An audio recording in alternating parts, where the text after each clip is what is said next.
ሰላም ጤና ይስጥልን። በመላው ዓለም የምትገኙ የተወደዳችሁ የሮሃ ቲቪ ተከታታዮች የታህሳስ 13 2018 ዓ.ም የረፋድ ዜናዎችን ይዘንላችሁ ቀርበናል። አፋብኃ ቴዎድሮስ እዝ ከባህር ዳር አቅራቢያ ባሉ አካባቢዎች ብልጽግና ያሰማራቸውን ዘራፊዎችን ለማጽዳት የተሽከርካሪ ክልከላ ጥሏል። ሰምታላችሁ። አፋብኃ ሚኒሊክ እዝ በደሴ ዙሪያ ያሉ ከተሞችን ሲቆጣጠር፣ በላይ እዝ ደግሞ በምዕራብ ጎንደር ቀጠና ከ40 በላይ ከተማና ቀበሌዎችን መያዙ ተገልጿል። ዝርዝር የግንባር መረጃዎችን ይዘናል። ብፁዕ አቡነ ያሬድ ከምስራቅ አርሲ ሀገረ ስብከት ተነስተው ብፁዕ አቡነ ኤልሳ ሀገረ ስብከቱን እንዲመሩ ተመድበዋል። ባንኮች የሰራተኞቻቸውን የትምህርት ማስረጃ ትክክለኝነት እንዲያጣሩ ብሔራዊ ባንክ መመሪያ ሰጥተዋል። የእስራኤል ሚኒስትር ወደ ጋዛ የሚላከው ዓለም አቀፍ ኃይል ሐማስን ትጥቅ አስፈታም ሲሉ ገልጸዋል። ውድ አድማጭ ተመልካቾቻችን አብራችሁ ልትቆዩ ከፈቀዳችሁ እነዚህ መረጃዎች በዝርዝር የምናሰማችሁ ይሆናል። የሮሃ ቲቪ ወቅታዊና ሀቀኛ መረጃዎች እንዲደርሷችሁ ቻናሉን ሰብስክራይብ፣ ላይክ እና ሼር በማድረግ አሁኑኑ ቤተሰብ ይሁኑ።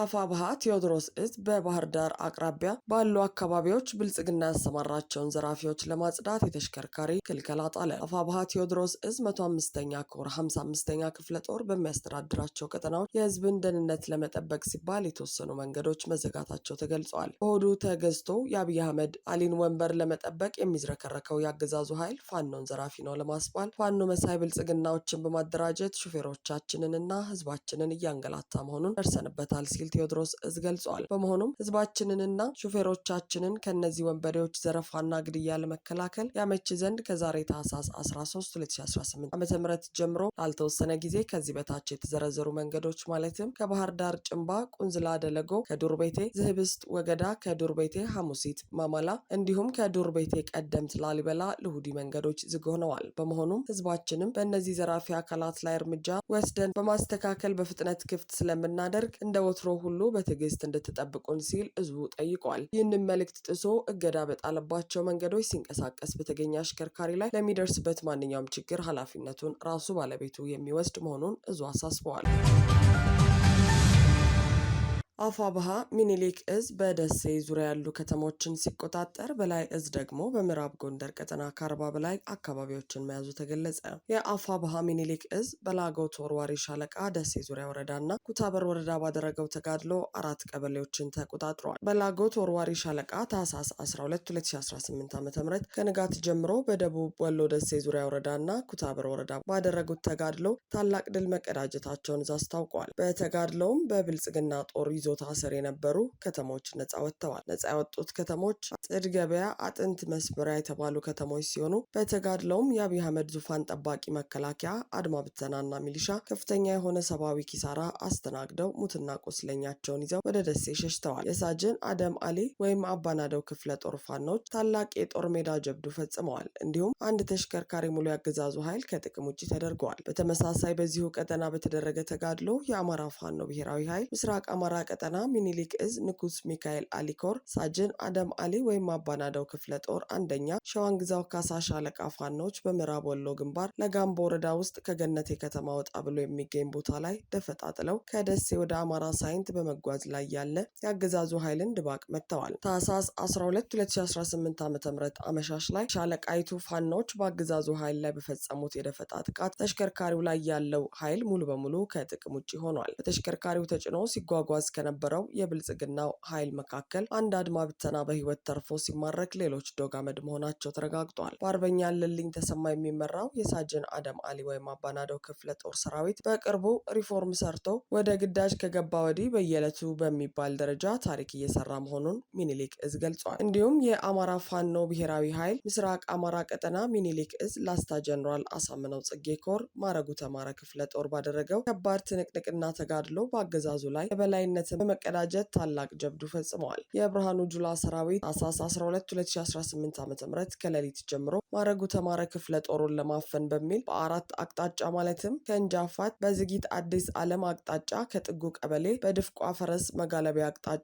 ከብልባላ መዛርድ በጸዳ ወንዝ አቅጣጫና ከላሊበላ በጉርዱበር ዳጉሶች አቅጣጫ የመጣውን ኃይል ቀድመው መረጃው የደርሳቸው ነበልባሎቹ ወሳኝ ቦታዎችን በመያዝ ከንጋቱ 12 ሰዓት ተኩል እስከ ቀኑ 8 ሰዓት ተኩል ድረስ በየመጣበት አቅጣጫ ሲያራግፉት ውለዋል። በፋኖቹ የተመታው የአገዛዙ ወንበር አስጠባቂ ሰራዊት አዲስ ዓለም ከምትባል ጥንስስ ከተማ ላይ ከ54 በላይ ሲደመሰስ ከ71 በላይ ቁስለኛውን በየጥሻውና ሸለቆው እየለቀመ ውሏል። በተያያዘ መረጃ ጀኔራል ኃይሉ ከበደ ክፍለ ጦር ለማረጉ ተማረ ክፍለ ጦር ደጀንነቱን በማሳየት የደረሰ ሲሆን በድፍቆ አቅጣጫ የመጣውን የብልጽግና ሰራዊት መሃል በመቁረጥ መግቢያ መውጫ እንዳያገኝ በማድረግ ከ20 በላይ በመደምሰስና ከ32 በላይ ቁስለኛ በማድረግ ታላቅ ጀብዱ ተጎናጽፏል። በሌላ በኩል የአፋብኃ ምዕራብ አማራ ቀጠና ቴዎድሮስ እዝ 109ኛ ኮር 99ኛ ክፍለ ጦር በላይ ዘለቀ ሻለቆች ከአማኑኤል ከተማ በሁለት አቅጣጫ ወደ ደብረ ቀለም ወይም ደጋ ቀጠና የተንቀሳቀሰ የአገዛዙ ሰራዊት በማቻከል ህዝብ ላይ በበላይ ዘለቀ ሻለቃ ዋጋውን አግኝቶ ወደ መጣበት አማኑኤል ከተማ ተመልሷል። ከማቻከሉ በላይ ዘለቀ ሻለቃ በሌላ አውደ ውጊያ አማኑኤል ከተማ በመግባት በአገዛዙ ጦር ላይ የስነ ልቦና አካላዊና ቁሳዊ ጉዳት ማድረስ የተቻለ ሲሆን በርካታ ሰራዊት ተደምስሰዋል። በዚሁ በጎጃም ቀጠና በተደረገ ሌላ አውደ ውጊያ ደግሞ የገበሬው ጦር የብልጽግናን ሰራዊት አንገት አስደፍቶ መልሶታል። አገዛዙ በጎንቻ ሲሶ እነብሴ ወረዳ ታህሳስ 12 2018 ዓ.ም ከግንደ ወይን ከተማ በቡችር ቀበሌ ሚካኤል ቤተክርስቲያንና የቁራቦ ቤተክርስቲያን ህዝቡን በግድ ሰብስቦ በሬውን ሽጦ የገዛውን መሳሪያ ለማስወረድ ደፋ ቀና ሲል አርፍዷል። ሆኖም የፋኖ የ74ኛ ክፍለ ጦር 3ኛ ሬጅመንት የቡችር ሚካኤል የከተማውን የብልጽግና ሰራዊት እንዲሁም የአራስማ ቀጠና የገበሬው ጦር ደግሞ የቁራቦ ዙሪያ ለመስፈር የተደረገውን ሙከራ በክንዳቸው ሲያዝረከርኩት ያረፈዱ ሲሆን በየጥሻው ሙትና ቁስለኞችን በመያዝ ወደ መጣበት እግሬ አውጪኝ ብሎ እንዲመለስ አድርገውታል። በዚህ አውደ ውጊያው የገበሬው ጦር ተጋድሎ መንግስት ህዝቡ ይደግፈኛል እያለ የሚሰራውን የፖለቲካ ፕሮፓጋንዳ ገደል የከተተ ሆኗል። ይህ በእንዲህ እንዳለ የአፋብኃ ሰሜን አማራ ቀጠና በላይ እዝ ደጃዝማች 4ኛ ኮር በሚንቀሳቀስባቸው ወረዳዎች ከ40 በላይ ቀበሌና ከተሞች ከአገዛዙ ነጻ ወጥተዋል ሲል የበላይ እዝ ቃል አቀባይ አርበኛ ዮሐንስ ንጉሱ ገልጿል። በጠገዴ ወረዳ አዲት ኡመራ፣ ሰጋሎ፣ ማያ አጋም፣ አዲስ ዓለም፣ ማክሰኞ ገበያ፣ እርጎዬ፣ ኪሻ፣ ጎንደር፣ ደዮ፣ ማዋት፣ አድጊ፣ ቴፋ፣ ምስላል፣ ማርዘነብ በረሃ በፋኖ እጅ ገብተዋል። በታች አርማጭሆ ወረዳ ደግሞ ማሂን፣ ዋሊያ፣ ገንበራ፣ ሁጨና፣ ዶጋ፣ ሁሴባም፣ ኩርቢ፣ ጅንግር፣ ማርያምዬና መሬናን ፋኖ ተቆጣጥሯቸዋል። በማዕከላዊ አርማጭሆ ወረዳ በደይ፣ ደረቅ፣ አምቦና ደለሳ ነጻ ወጥተዋል። በምዕራብ አርማጭሆ ወረዳ ሞገሴ፣ ማርሽና ቶርካ በፋኖ ተይዘዋል። በጭልጋ ወረዳ ዳዋ ዳንጉራ ንዑስ ወረዳ በስር 7 ቀበሌዎችን የያዘ ስፍራ በፋኖ እጅ ገብቷል። መተማ ወረዳ ቀጠና ደግሞ አበባ መስክ፣ አለንጌ፣ ናዝሬት፣ ጋጅ፣ ላምሽ፣ ወርኪ፣ ዘባጭ ባህር፣ አቸራ፣ አሻሚት፣ ላስታ፣ መሽጎ፣ መሸሃ፣ አጋሞሃ፣ ታጉር፣ ደለሎ ቁጥር 1 የሚገኙበት ሲሆን በውስን አካባቢ ተከማችቶ የሚገኘውን የአብይ አህመድ ሰራዊት የማጽዳት ስራው ተጠናክሮ ቀጥሏል።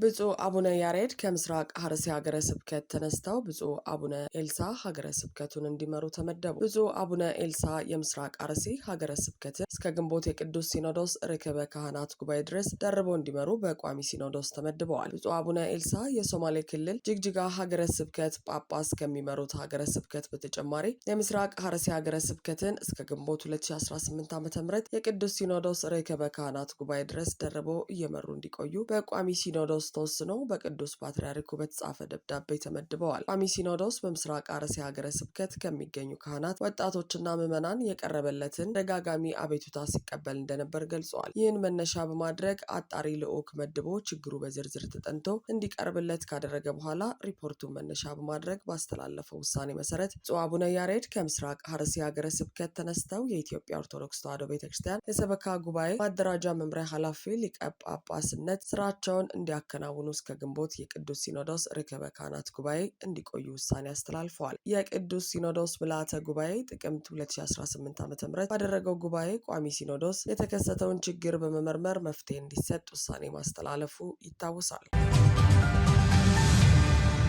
ባንኮች የሰራተኞቻቸውን የትምህርት ማስረጃ ትክክለኝነት እንዲያጣሩ ብሔራዊ ባንክ መመሪያ ሰጠ። በተለያዩ የስራ መስኮች ሐሰተኛ የትምህርት ማስረጃዎች መኖራቸውን የሚያሳይ ፍንጭ መገኘቱን ተከትሎ ብሎም የዲግሪ ወረቀት ሽያጭ መኖሩን ከተደረሰበት በኋላ ብሔራዊ ባንክ የሀገሪቱ ባንኮች ውስጥ ያሉ ሰራተኞች የትምህርት ማስረጃ ላይ ማጣራት እንዲደረግ አዟል። ባንኮች የእያንዳንዱን ሰራተኞቻቸውን ከመጀመሪያ ዲግሪ በፊት ያለው የትምህርት ማስረጃ እንዲመረመሩና ከሚመለከተው የመንግስት አካል አረጋግጠው እንዲያቀርቡ የኢትዮጵያ የኢትዮጵያ ብሔራዊ ባንክ መመሪያ መስጠቱን ሰምቻለሁ ስትል ዋዜማ ራዲዮ ዘግባለች። በመመሪያው መሰረት እያንዳንዱ ሰራተኛ የዲግሪ ትምህርቱን ከመጀመሩ በፊት ያለውን የትምህርት ማስረጃ ማረጋገጫ ማቅረብ አለበት። ባንኮች ሰራተኞቻቸውን ወደ ዲግሪ ትምህርት የተሸጋገሩበትን የ12ኛ ክፍል ሰርተፍኬት ወይም ዲፕሎማ ወይም ደረጃ 4 አረጋግጠው ማቅረብ ይጠበቅባቸዋልም ተብሏል። የ12ኛ ክፍል ማለፊያ ነጥብ አስመዝግበው በቀጥታ ወደ ዲግሪ ትምህርት የገቡ የባንክ ሰራተኞች ከኢትዮጵያ የትምህርት ምዘናና ፈተናዎች አገልግሎት ማረጋገጫ እንዲያቀርቡ ተብሏል።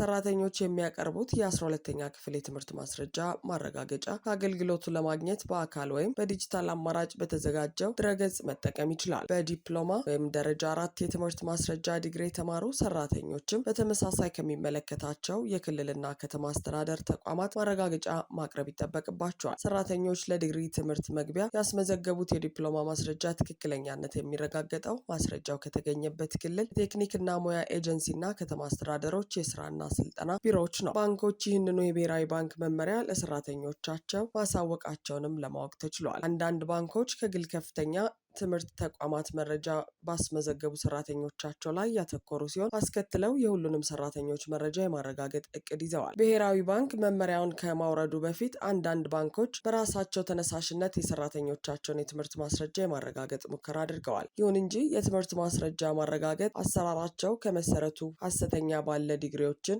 ለመለየት አያስችልም የሚል ትችት ቀርቦበታል። ባንኮች ከዚህ ቀደም በራሳቸው መንገድ የሞከሩት የትምህርት ማስረጃ ማረጋገጥ አሰራር የሰራተኛ ዝርዝር ልኮ ከዩኒቨርሲቲዎች ማረጋገጫ መጠየቅ ላይ የተመሰረተ ነው። በተለይ የግል ዩኒቨርሲቲዎች በኩል ተማሪያችን ነበሩ ወይም አልነበሩም የሚል ምላሽ በቂ የትምህርት ማስረጃ ማረጋገጫ መሆኑ ላይ ጥያቄ አስነስተዋል። የግል ከፍተኛ ትምህርት ተቋማት የቁጥጥርና ክትትል አሰራሩ የፈጠረውን ክፍተት ተጠቅመው በዲግሪ ወረቀት ሽያጭ ላይ ተሰማርተው እንደነበር ትምህርት ሚኒስቴር መግለጹ ይታወሳል።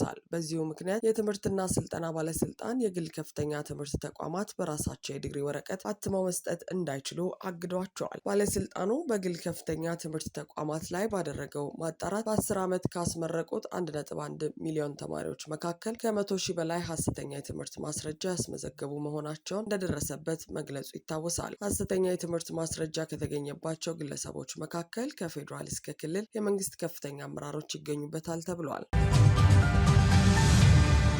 የእስራኤል ሚኒስቴር ወደ ጋዛ የሚላከው ዓለም አቀፍ ኃይል ሐማስን ትጥቅ አያስፈታም ሲሉ ገለጹ። የእስራኤል የኤነርጂ ሚኒስቴር ኤሊ ኮሄን ወደ ጋዛ የሚላከው ዓለም አቀፍ ኃይል ሐማስን ትጥቅ የማስፈታት አቅም እንዳለው ጥርጣሬያቸውን ገልጸዋል። ሚኒስትሩ አክለውም በመጨረሻ እስራኤል ራሷ ጣልቃ ገብታ ነገሩን በኃይል መፈጸም እንደምትገደድ ተናግረዋል። የብልጽግናው አገዛዝ በሚሰማራው ኃይል ላይ ወታደር እንዲያሳትፍና እንዲያዋጣ አሜሪካ መጠየቋን ከሁለት ቀን በፊት መዘገቡ ይታወሳል። ሚኒስትር ኮሄን ለሀገሪቱ የመገናኛ ብዙሃን በሰጡት አስተያየት ሁለት አማራጮች አሉ። አንደኛው ሐማስ ራሱን በራሱ ትጥቅ ማስፈታት ነው። ይህ ደግሞ የማይሆን ነገር ነው። ሁለተኛው ዓለም አቀፍ ኃይል በሐማስ ላይ እርምጃ መውሰድ ነው። ይህንን ያደርጉታል ብዬ እጠራጠራለሁ ብለዋል። ለሂደቱ እድል ሊሰጠው እንደሚገባ ያመለከቱት ሚኒስትሩ ነገር ግን በመጨረሻ ስራውን እኛው ራሳችን መስራት እንዳለብን ለኔ ግልጽ ነው ሲሉ አቋማቸውን አንጸባርቀዋል። ሐማስ በፈቃደኝነት የጦር መሳሪያውን ስለማያስቀምጥ እኛ ይህንን በኃይል የምናደርገው ይመስለኛል። ይህንን የማድረግ አቅም ያለን ደግሞ እኛ ብቻ ነን ሲሉም አክለዋል። ሁለተኛው የተኩስ አቁም ስምምነት ምዕራፍ መሰረት ሐማስ ትጥቁን መፍታት እንዳለበት የተመለከተ ቢሆንም ቡድኑ ሙሉ ለሙሉ ትጥቅ መፍታትን በተደጋጋሚ ሲቃወም ቆይቷል። በዚህ ወር መጀመሪያ ላይ የሐማስ መሪ ካሊድ መሻል እስራኤል ወታደራዊ እርምጃ እንደማትወስድና ግጭት እንደማታባብስ ግልጽ ዋስትና የምትሰጥ ከሆነ ቡድኑ የጦር መሳሪያ አጠቃቀሙን ለጊዜው ለማቆም ወይም ለመግታት ዝግጁ መሆኑን ሀሳብ አቅርበው እንደነበር ይታወሳል።